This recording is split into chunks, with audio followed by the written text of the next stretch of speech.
Hey, fifth grade, happy Friday. I hope you guys are doing well. Want to give a big shout out to my students who have been doing their work every day this week. Special shout out to Anila, who I have seen clearly working on a schedule and getting her assignments done and finished. Nice job, Anila. Let's go ahead and dive into our work together today. I got these cool new mouse things so that you guys can see my mouse better. So today it's a pink mouse and the peace sign, which I love. We're going to go over to classwork. And then today is Friday the 17th. So we're going to open up that worksheet. And voila, we have our assignments for today. So the first thing that I would like you to do is I'd like you to go ahead and answer this do now. It says, do you have a favorite musical artist? Who and why? I know that Andrew Taylor is going to write to me about Marshmallow. And I look forward to seeing who the rest of you guys are really loving right now. You can go ahead and pause this video, get started on your do now. You have 4 silent minutes to type your response. Go ahead. All right, if you're back, that means you pressed play. That means you wrote your do now. Awesome job.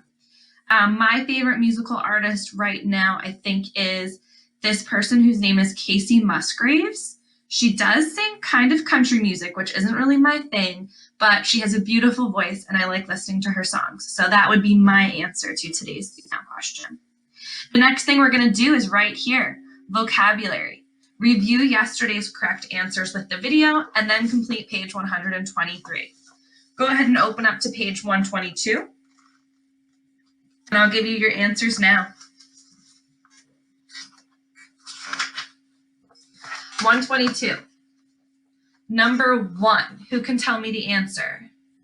Yes, Samaj. That's right. D, abuse. Number 2, the answer is Mason? Correct. That is B, days. Number 3, Lakira, what do you think number 3 is, love? Exactly right. C, shred. Great work. Who's got number 4 for me? Miley, what's number 4? C, pitiless. What about number 5? Dylan H, what's number 5? Yep, it is D. And guys, we pronounce that word neutral. Please say neutral. Great work. Number 6. Yes, Jeremiah, what's number 6, bud? Good, B, confirm. Number 7, yes, Mulani, what is it? A, migrants, good. Jamil, number 8, what do you have? C, appliances, thank you for that. Yes, dear, coming for you. Number 9 is, I knew that you would know it, it's flimsy, B, flimsy. Great job, yes, dear. Number 10, Dylan T, I see your hand. What's number 10? E, presentable, excellent work. Bryn, number 11, what do you have? Yeah, B, rotate, very good. And number 12, who has number 12? Yes, Andrew. That's right. It's A, and it's the word gauge. At this point in time, you're going to press play on this video, and you're going to go ahead and complete page 123. Press pause on this video. That was not right. Complete page 123, and when you're done, turn that box green and press play on the video again. All right, squad, great job with that vocab. Tomorrow we'll check back for the right answers. Right now we're going to read 10 pages of our book. So that is from 222 to 232. And you don't have to answer comprehension questions today, but you do need to go back into your worksheet and write your journal before time is up. I have particularly loved reading Kendall's journals this week, so thank you, Kendall. Please meet me on page 222, where it says, ugh. All right, here we go. Ugh. Ernie stopped short, pinching madly at the skin on his forehead. What's wrong? Jeannie asked. Stick, ready? Nothing, just a stupid spider web. Does anybody else hate that feeling when you walk into a spider web? It's awful. He led on, pinching and pulling like the nearly invisible thread away, looking like he was doing some kind of weird sign language. Jeannie was just hoping that the spider who had spun that web hadn't been home when Ernie came crashing through. And were there poisonous spiders in the woods too? Great, something else to be worried about. Every so often, Jeannie turned around to see A, if there were any copperheads creeping up behind them. What's a copperhead? Thank you so much. That's right, it's a snake. And B, how far they had come. Their destination was farther away than it looked from the yard, but finally, there it was. An old yellow house. An old yellow house with a tree growing up in the center of it. Holy moly, that tree had to be 50 feet high. Look at this place, Jeannie exclaimed, stepping out of the woods and into a crazy overgrown yard. Ernie snatched his sunglasses off. Yo, this is nuts. Nuts, man, Jeannie seconded, staring. How did a tree just... How? And how was this house still standing? The brush was wild, but the grass was dead. Some of the windows were busted out, others were still intact, but painted over with what looked like white paint. A raggedy old swinging chair, covered in bird droppings, hung from the porch rafters. On another beam, a bird's nest. On the porch, a shaky-looking wooden table, its paint shedding like snakeskin. Come on, Ernie said, motioning for Jeannie to give him the stick, pressing his finger to his lips. A huge hole right beside the front door gaped all the way through into the inside of the house.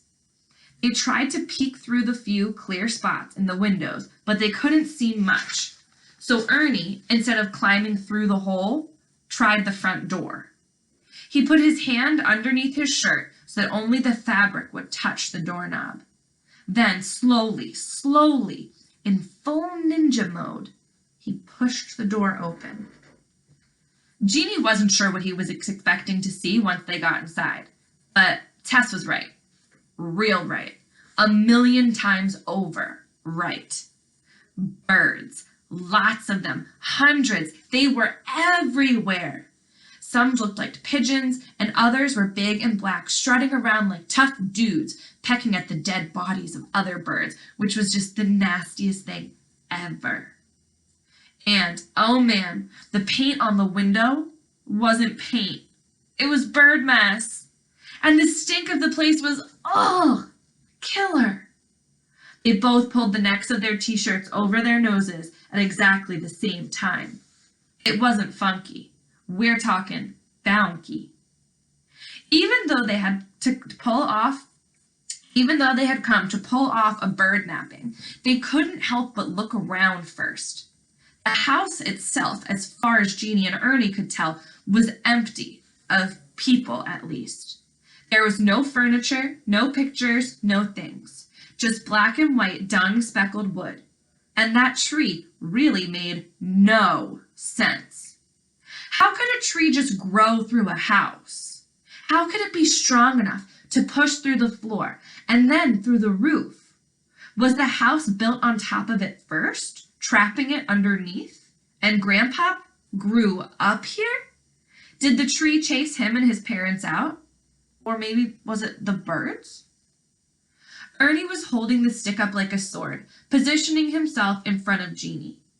They moved across the room stealthily and saw that it wasn't entirely void of humanness. In one corner lay a couple dozen beer cans and stubby burned down cigars. Someone else had definitely been there. Most likely, Crab. One of the huge black birds flitted around, lifting off the ground for a few seconds at a time. Another tried to push his brother, maybe they were brothers, out of the way so that he could have a bite of a dead bird that they were both competing with 100 flies for. That was beyond disgusting. So Jeannie began creeping towards the other side of the house. When he got to the back window, he stopped short. Ernie! Ernie hustled over and then he stopped short. Out in the backyard, there were bird cages. Bird cages made of wood and wire. Bird cages exactly like Grandpop's, positioned in half circle. It's just like Grandpop's room, Jeannie whispered. Crazy, right? Real crazy. The crescent of weather-beaten bird cages, the rusted chairs left on the back porch, the sound of the birds calling and flapping around. It was all kind of freaking Jeannie out. But when he told Ernie this, his brother, in typical Ernie fashion, just got on with the task at hand. He dug in his pockets and he pulled out a plastic grocery bag. "We gotta catch a bird before we can leave." As Ernie shook the bag open, Jeannie grabbed his wrist, shaking his head no.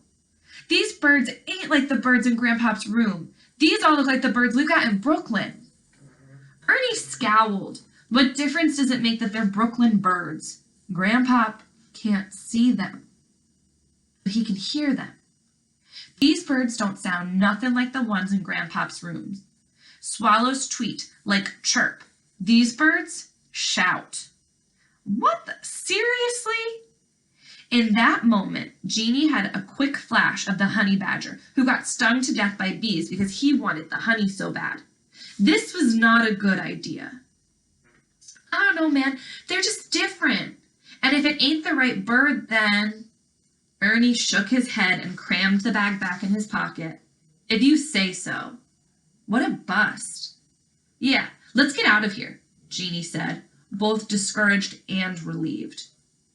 He and Ernie, returning to ninja form, tiptoed back towards the porch. Jeannie didn't think it was a good idea to startle that many birds. One of the movies he had sneak watched once was a movie about killer birds, and now he was regretting ever checking it out. "I got a cool idea," Ernie whispered from the doorway, "but you gotta get out the grass first." "What?" "Over there, just go over there. We came all the way out here. We might as well have some fun." Ernie had a scheming look on his face. "Trust me, this is going to be sweet." Jeannie wasn't sure what his brother was up to, but he was so glad to be out of that creepy house that he jogged out and into the middle of the yard.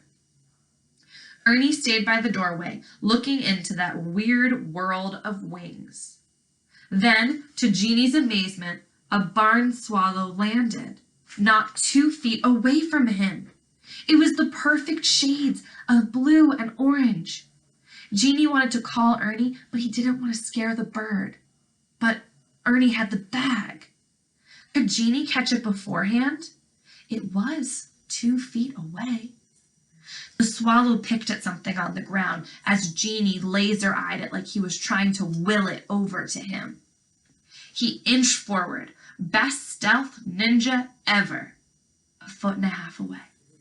He reached out his arm, slowly, 1 foot away. But his will must have gotten crossed up in the tall grass, because instead of the bird coming his way, it took flight. Jeannie took off after it.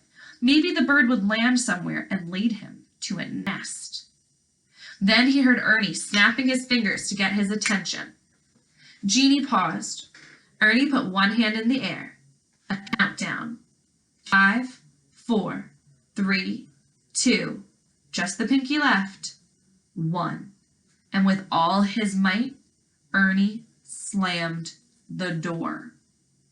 Wham! Birds burst from every broken window in the house like dark smoke.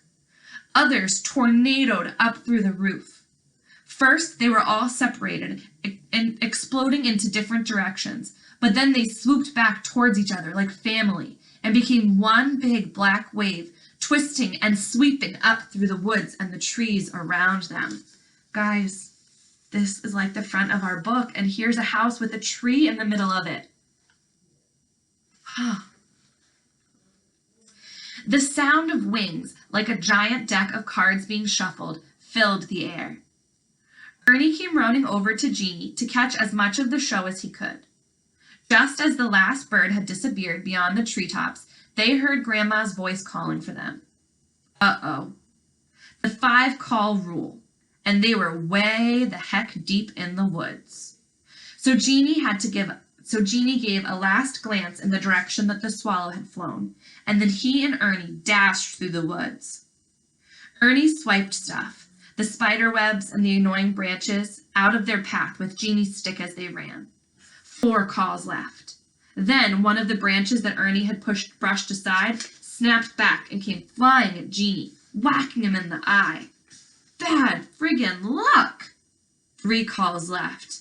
Ah! Jeannie pressed his hand over his eye, but he kept pumping.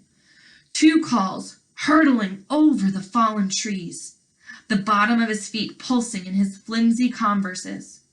Grandma's voice was getting louder, and not only because they were getting closer. Then she was on her last call. They charged out of the woods into the yard, and there she was, hands firmly on her hips. "You boys just made it," she said, a mad bull look on her face. Jeannie bent over, trying to catch his breath. His chest was burning. Ernie had straightened up and locked his hands on the top of his head. That was when he saw that Jeannie had his hand over his eye. "What happened?" he asked, followed by, "Let me see." It was a rerun of when down the street Donnie hit Jeannie in the eye with a snow-covered quarter. Except this time, it was Ernie who was Ernie gonna beat up? The trees? Ernie pulled Jeannie's hand down and examined the skin at the corner of his eye. "It's just a welt. You okay?" "Yeah," but Jeannie winced when Ernie touched the sore part. "One of those branches snapped back on me." "What happened to your brother?" Grandma said, coming closer. Nothing. A branch hit him, that's all," Ernie said. "What were y'all doing out there anyway?" Grandma asked, even more suspiciously. Now she examined Jeannie's eye. "We were just exploring that old house back there. The yellow one with the big tree growing through it," Jeannie explained. "What the heck were y'all doing at that house?" she asked. But thankfully, instead of waiting for an answer, she just continued. "That there house was your great-granddaddy's. All this was his land, which eventually ended up being your grandfather's land. And let me tell you, this land was one of the only good things that old-timer ever did for Grandpop." "Why do you say that?" Ernie asked. "Yeah, if his father left him all this land, he couldn't have been so bad, right?" Jeannie added. "Plus, didn't he teach Grandpop to make bird cages, like he did Tess's mom?" Grandma kissed Jeannie on the welt, like parents do with boo-boos for babies. Even though Jeannie wasn't a baby, he couldn't deny that the welt felt a little better after the kiss. "I see Karen's been running her mouth. What else does she say?" She steered the boys towards the house. "Just that Grandpop's dad was topsy-turvy," Jeannie blurted. And as soon as he said it, he immediately regretted it, because what if Grandma got upset with Tess's mom, which could probably lead to her being upset with Tess, which meant Tess wouldn't be allowed to hang out with Ernie, which meant Jeannie had no internet and some karate chops. Lots and lots of karate chops. Guys, that's where we're going to pause. I know this is a hard place to stop because stuff's still happening, but tomorrow or on Monday, we'll finish this chapter and you can do the comprehension questions. But let's just notice that we have finally found out where this setting on the cover is, okay? What you're going to do right now is go to your worksheet on the Google Classroom and write me your 4-sentence or more journal to let me know how your day is going today. Don't forget, this work is mandatory. If you would like for me to make you a schedule to help you do everything, please go ahead and send me an email or a Jupyter message, and I can ask you what colors you would like it to be and all the special details about that. All right, if you need me, please reach out. Don't forget to turn in your work. Have a good rest of your day.